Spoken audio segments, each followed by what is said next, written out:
2009 నుంచి పవన్ కళ్యాణ్ గారితో అడ్డుకుని ఉన్న కార్యకర్త ఆడి నిజమైనడే ఎంత అయింది? ఇక్కడికి 12 ఏళ్ళు అయిందా? 12 ఏళ్ళు పవన్ కళ్యాణ్ గారు పైకి ఎదగాలి, పార్టీ పోగాలన్న పోరాడిన కార్యకర్త నిజంగా ఉన్నాడంటే వాడు మరి దేవుడితో సమానమే. నేను ఆ టీంని అందుకే లైక్ చేస్తా. వాళ్ళందరూ ఉంటారు, పోలీస్ స్టేషన్లో పెట్టారు అన్నయ్య గారు అంటారు. నేను అసలు పోలీస్ స్టేషన్కి వెళ్ళాను, వాళ్ళ గురించి వెళ్ళాక మళ్ళీ ఆడు నా సోషల్ మీడియాలో పెట్టి నన్ను తిడుతున్నాడు. నాకు అర్థం ఏం చెప్పాను అంటే ఆడేవాడో తీసుకొచ్చినాడో లేటెస్ట్ చెప్తున్నాను. పాత వాళ్ళు ఎవరు కార్యకర్తలున్నా కాపాడుకోవాలని వాళ్ళు ఆలోచన ఇచ్చేదంటే నేనేమన్నా అంటే వాళ్ళైతే సిన్సియర్ పర్సన్స్, నిస్వార్థ పరులు, పవన్ కళ్యాణ్ గారు రావాలని చెప్పి మనుషులు. మరి అటువంటి వాళ్ళని మనం ఎప్రిషియేట్ చేయకపోతే కూడా తప్పేది. మా దగ్గర ఉన్నారు 20 ఏళ్ళ నుంచి ఉన్నారు కార్యకర్తలు, వాళ్ళందరినీ గౌరవించుకుంటాం.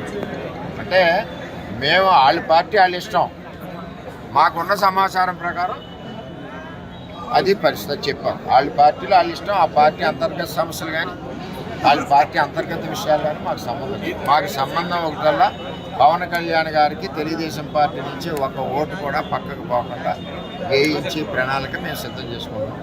అదే మాకు గ్రామాల్లో మాతో పాటు కలిసి వచ్చి జన సైకిళ్ళందరినీ కూడా మేము కలుపుకొని మేము ముందుకు వెళ్తాం.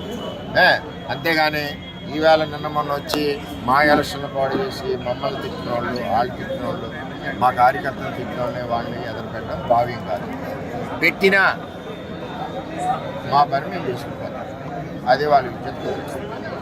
ఏదేమైనా అత్యధిక మెజార్టీ పవన్ కళ్యాణ్కి తెలుగుదేశం పార్టీ ఇచ్చి గెలిపిస్తే చంద్రబాబు ఏదైతే ఆదేశాలు ఇచ్చారో మా తండ్రి సమానం, ఆయన ఆదేశాలు తూచా తప్పకుండా మేము పనిచేస్తాం. అలాగే మా కార్యకర్తలందరినీ కూడా గుండెల్లో పెట్టి చూసుకుంటాం, అన్ని రకాలుగా గౌరవించుకుంటాం, అన్ని రకాలుగా ఆదుకుంటాం, అన్ని సమస్యలు సాల్వ్ చేస్తాం, అన్ని లబ్ధిలో వచ్చి కూడా అన్నీ వాళ్ళకి చెప్పి అన్నీ కూడా మేము చేస్తామని చెప్పి తెలియజేస్తాం.